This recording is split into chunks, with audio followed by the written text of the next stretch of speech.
Hindi karapat-dapat.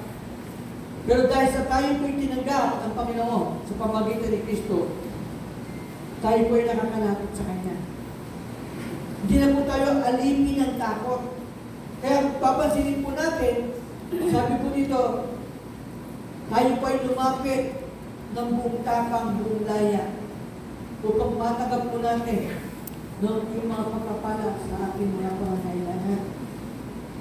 Kaya bilang mga anak ng Diyos, ano po, tayo po yung lumapit.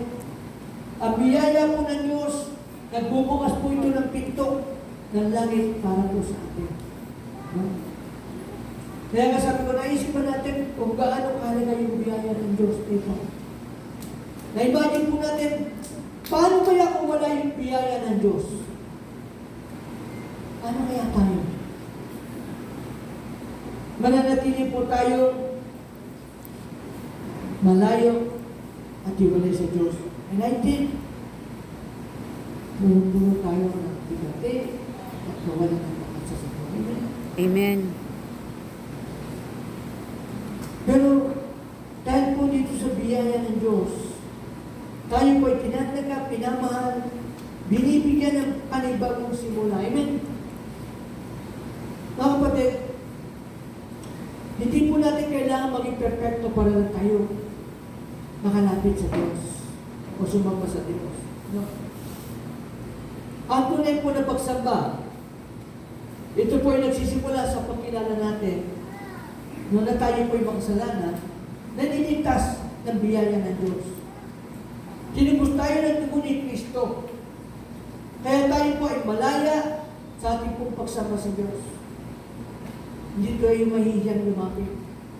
Kuminsan, sa totoo lang po, pag tayo po ay nakakagawa ng mali, parang nahihiyan po tayo lumapit sa Panginoon. Amen. Sino nakakawa sa sinasabi ko? No? Parang nakakaya. Pero kung isipin natin mga kapatid, sa kabila ng ganun kalalagayan, kahit ako tanan natin. Paano ka makakalaya? Paano ka makakaalis sa sitwasyon ng buhay natin? Kung hindi tayo lalapit sa Panginoon. Ang kinakailangan natin ay magpakumbaba. Aminin, kung tayo po'y nagkamali. No?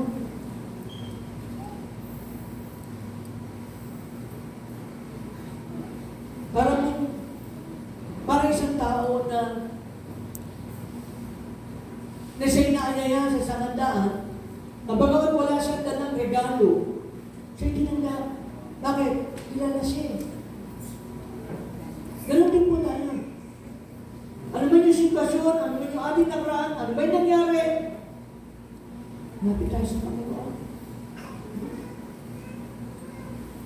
Huwag na po natin antayin yung araw ng linggo. At tayo po nagkaroon ng pagkakamay, lapit tayo sa Panginoon. Confess ka ng ating makasalanan.